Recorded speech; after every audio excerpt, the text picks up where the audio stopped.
इसी में आप सबकी सलामती हो। मेरा नाम है आशिक सजाद। आज हम इस वीडियो में जानेंगे जो सिंध असेंबली के पहले मसीही डिप्टी स्पीकर बने हैं वो कौन है, वो किस तरह से इस ओहदे तक पहुंचे हैं, सब कुछ हम इस वीडियो में जानेंगे। आप इस वीडियो को पूरा जरूर देखिएगा और ऐसी मजीद क्रिश्चियन वीडियो देखने के लिए आप हमारे YouTube चैनल को जरूर सब्सक्राइब करिएगा। कामयाब होने के लिए असूल याद रख लीजिएगा, मेहनत खुद करनी पड़ती है, एफर्ट खुद करनी पड़ती है। हर्डल्स आएंगे, मसले आएंगे, कंप्लेंट्स करनी पड़ेंगी, लेकिन याद रखिए लगे रहेंगे तो कहीं पहुंच जाएंगे। छोड़ देंगे, क्विट कर देंगे, हार जाएंगे। Winner never quit and Quetta never win. जिसने कहीं पहुंचना होता है वो हार नहीं मानता, और जिसने कहीं पहुंचना नहीं होता वो दिल हार जाता है, वो हिम्मत हार जाता है। एंथनी नवीद तहे दिल से हलफ उठाता हूं कि मैं पाकिस्तान पर कामिल यकीन रखूंगा और वफादार रहूंगा कि सिंध असेंबली के डिप्टी स्पीकर की हैसियत से काम करने को कहा जाएगा, मैं अपना फर्ज अदा करूंगा। पाकिस्तान के सूबे सिंध असेंबली के पहले मसीही डिप्टी स्पीकर नवीद एंथनी साहब है, जिन्होंने डिप्टी स्पीकर का हलफ भी ले लिया है। इनको सिंध असेंबली के डिप्टी स्पीकर मुंतखब किया गया है। इनसे पहले हिंदू मजहब से तल्लक रखने वाले डिप्टी स्पीकर भी रह चुके हैं, मगर ये पहले मसीही हैं जो सिंध में इस ओहदे तक पहुंचे हैं। वाज़ेह रहे कि सीई गबसन पाकिस्तान की कौमी असेंबली के पहले अकलीती और मसीही डिप्टी स्पीकर रहे हैं। इनका दुरानिया 1955 से 1958 तक था। इनकी डिटेल वीडियो आपको इस वीडियो की डिस्क्रिप्शन में या वीडियो के पहले कमेंट में मिल जाएगी। सिंध असेंबली के नौ मुंतखब डिप्टी स्पीकर एंथनी नवीद ने सियासी करियर का आगाज बतौर यूनियन काउंसिल के नायब नाज़िम की हैसियत से किया। 19 साल के सियासी सफ़र के बाद अब वो सिंध असेंबली के डिप्टी स्पीकर के मनसबे पर पहुंच गए हैं। इनको सिंध असेंबली के पहले मसीही डिप्टी स्पीकर होने का एजाज़ हासिल है। एंथनी नवीद का नामजदगी का ऐलान पाकिस्तान पीपल पार्टी के चेयरमैन बिलावल भुट्टो ने किया था। एंथनी नवीद साहब आपका डिप्टी स्पीकर का इंशाअल्लाह ताला उम्मीदवार होगा। सिंध असेंबली में पीपल्स पार्टी की जानिब से अक़लियती रुकन असेंबली एंथनी नवीद को डिप्टी स्पीकर नामजद किया गया है। एंथनी नवीद अगस्त 2018 से अगस्त 2023 तक सिंध की सूबाई असेंबली के रुकन भी रहे हैं। मखसूस नशिस्त पर नामजद एंथनी एक पाकिस्तानी सियासतदान है जो रुकन कायम कमेटी बराए ख़जाना भी रहे हैं। इससे कबल वो सिंध 2018 में अक़लियतों की मखसूस नशिस्त पर मुंतखब होकर सिंध असेंबली पहुँचे थे, जहाँ वो वाहिद मसीही रुकन असेंबली थे। इस बार भी पीपल्स पार्टी ने इनका नाम अक़लियती अरकान की फहरिस्त में शामिल किया।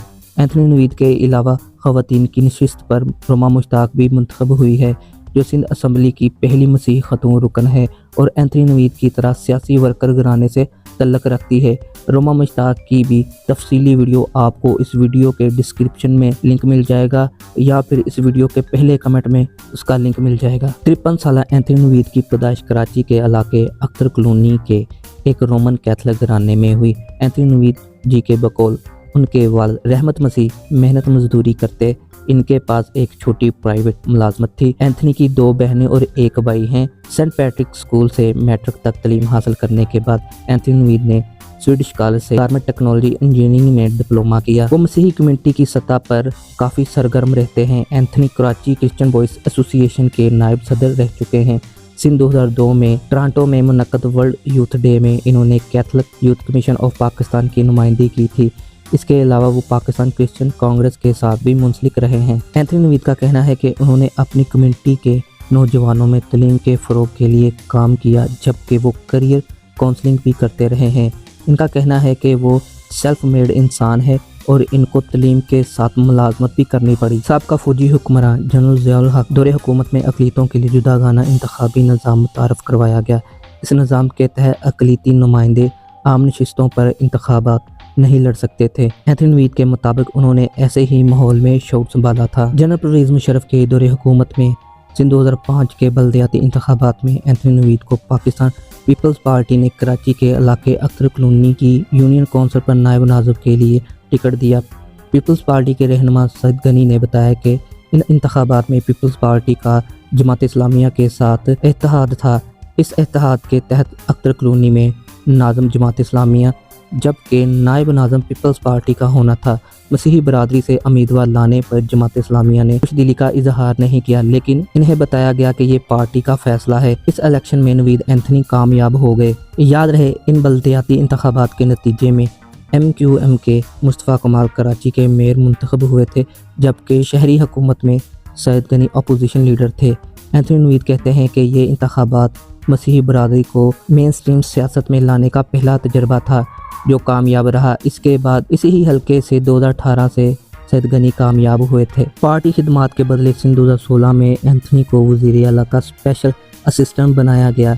इसके बाद उन्होंने सेनेटर बनने के लिए कोशिश तेज कर दी। एंथनी के बकौल PPP चेयरमैन बिलावल भुट्टो ने इन्हें सिंध में सरगर्म रहने की हदायत की और सिंध 2018 में इन्हें सिंध असम्बली रुकन नामजद कर दिया गया। एंथनी के मुताबिक सिंध असम्बली की रुकनीत इनके लिए एक चैलेंज रही, क्योंकि वहाँ वो वाहिद मसीही थे। एंथनी अक़लियतों के आईनी हकूक़ के लिए सरगर्म तंजीमों का भी हिस्सा रहे हैं। वो बताते हैं कि national law bank delegation for minority rights के तहत इन्होंने पूरे मुल्क में एक मुहिम चलाई थी, जिसमें अक़लियतों के जिन हकूक़ की आइन में ज़मानत दी गई है, इनके असूल के लिए जद्दोजहद की गई।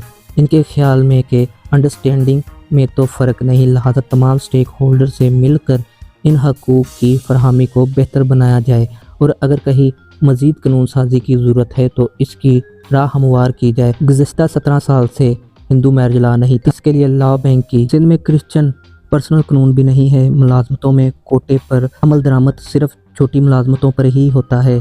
इसके अलावा तलीम का कोटा भी नज़रअंदाज किया जाता है। नवीद एंथनी कहते हैं कि उन्होंने सेनेटर और रुकन असम्बली बनने के लिए तो कोशिश की थी, लेकिन उन्होंने ख्वाब में भी डिप्टी स्पीकर बनने के बारे में नहीं सोचा था। वो कहते हैं क्योंकि ये एक आइनी मंसूबा है तो इसमें कानून साजी करने की गुंजाइश नहीं, लेकिन इनको उम्मीद है कि पार्टी की रहनुमाई और दोस्तों का साथ रहा तो इनकी कोशिश होगी मुलाजमतों और तलीमी कोटे पर अमल दरामद करवाएं और क्रिश्चियन पर्सनल लॉ पर कानून साजी करवाएं। जब एंथनी नवीद साहब से पूछा गया कि आया इस सूरत हाल में वो हाउस बखूबी चला पाएंगे, तो उनका कहना था कि एक चीज़ जो उन्होंने अपने उस्तादों से सीखी है और सदर आसफ जरदारी भी कहते हैं वो ये है कि इख्तलाफ राय पर इत्तफाक कर ले तो मसाइल हो ही नहीं सकते। इख्तलाफ को ज़ाती मसला बनाएंगे तो फिर मामला ख़राब होता है। नवीद एंथनी को ज़ाती ज़िंदगी में भी इम्तियाजी सलूक का सामना रहा है। वो कहते हैं कई वाक़या तो ऐसे हैं जो बताए भी नहीं जा सकते। एंथनी नवीद रुकन असम्बली बनने के बाद अख्तर कॉलोनी के अपने मुश्तरका घर में रहते हैं। वो कहते हैं इनकी पैदाइश वहाँ हुई, शादी वहाँ हुई और बच्चे भी वहाँ पैदा हुए। मैं अपने लोगों के दरमियान रहता हूँ, अगर मैं इनसे निकलूँगा तो मेरी शनाख्त ख़त्म हो जाएगी। ये है एंथनी नवीद साहब जो कि सिंध असम्बली के पहले मसीही डिप्टी स्पीकर बने हैं। इससे पहले कोई भी सिंध असम्बली में मसीहियों में से सिंध असम्बली का डिप्टी स्पीकर नहीं बना है। 20-25 साल की मेहनत अब जाकर इनकी रंग लाई है। इनकी मेहनत व वफादारी को देखते हुए पीपल्स पार्टी ने इनको सिंध असम्बली का डिप्टी स्पीकर मुकर्रर किया है। आप एंथनी नवीद को अपनी दुआओं में याद रखें कि ये इसी तरह हमारे मसीहियों का फ़ख्र बना रहे और मसीहियों के लिए अच्छी कानून साजी कर सके और मसीहियों के मसाइल को ऊंची सतह पर लेकर जा सके। आपको ये वीडियो कैसी लगी है? इस वीडियो के मतलब अपनी राय कमेंट बॉक्स में ज़रूर लिखें।